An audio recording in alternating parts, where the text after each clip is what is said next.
আজ তৈরি করলাম ক্যারামেল পুডিং। এটা খেতে কিন্তু দুর্দান্ত। পরিমাণ মতো দুধ আর ডিম দিয়ে এত মজাদার একটা পুডিং হয়, তা কিন্তু পরিবারের সবাই পছন্দ করে। তো হ্যালো এভরিওয়ান, আসসালামু আলাইকুম। সবাই কেমন আছেন? আশা করি সবাই ভালো আছেন। তো চলুন ভিডিওটি শুরু করা যাক। তো এখানে আমি প্রথমেই দুইটা হাফ কেজির দুধ নিয়ে নিয়েছি, হাফ কেজি করে। এখানে আমি 1 কেজি পরিমাণে দুধ নিয়েছি। আর এই দুধটাকে কিন্তু আমি জাল দিয়ে দিতে প্রায় হাফ কেজি করে নিব। মানে 1 কেজি দুধ থাকলে হাফ কেজি করে নিয়ে নিব আমি এখানে আর কি। দেখো বলক চলে এসেছে কিছুক্ষণের মধ্যে চুলা দেওয়ার সাথে সাথেই। এখন আমি এটাকে শুকিয়ে নিব।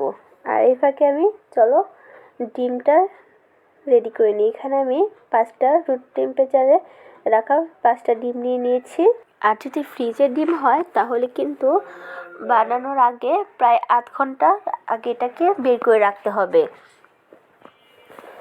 এখন আমি 5টা ডিমকে ভালো করে একটা হ্যান্ড উইচের সাহায্যে একেবারে ডিমটাকে ফাটিয়ে নিব। একটু ফেটতে ফেটতে একেবারে ফেনা ছুটে যাবে। দেখো বেশ খানিকটা সময় হ্যান্ড উইচ দিয়ে হাত ঘোরাতে ঘোরাতে এখন অনেকটাই হয়ে গিয়েছে। তারপর আমি পরিমাণ মতো চিনিটা দিয়ে দিব। চিনিটা দিয়ে আবার ভালো করে চিনিটা একেবারে গলিয়ে নেব ওই ডিমের মধ্যে দিয়ে একেবারে।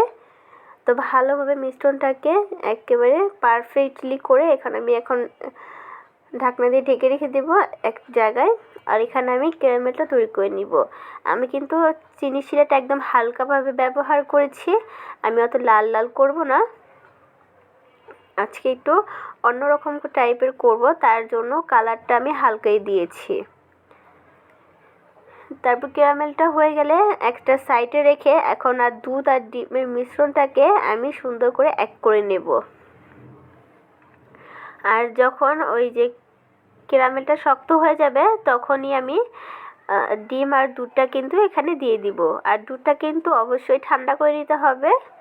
আর একটা কড়াইতে রাইস কুকারের পাতিল যেটা থাকে সেটার মধ্যে আমি পানি দিয়ে দিয়েছি। আর যেটা উপরে একটা স্ট্রেনার থাকে সেই স্ট্রেনার মধ্যেই কিন্তু আমি পুডিংটা স্টিক করে নেব।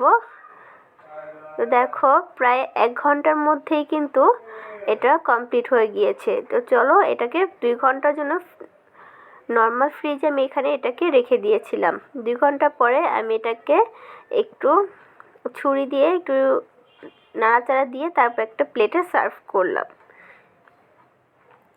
দেখো দেখতে কতটা লোভনীয় হয়েছে না? খেতে কিন্তু অসম্ভব মজার হয়েছিল। চাইলে তোমরা একবার হলো এটা ট্রাই করে দেখতে পারো। বাচ্চারা কিন্তু শুধু শুধু ডিম বা দুধ খেতে চায় না, তাদেরকে কিন্তু এই দুধ ডিম দিয়ে পুডিংটা বানিয়ে দিলে কিন্তু বাচ্চারা খুব পছন্দ করবে। আর ভিডিওটি ভালো লাগলে লাইক, শেয়ার, কমেন্ট, সাবস্ক্রাইব করে পাশে থাকবেন। ধন্যবাদ।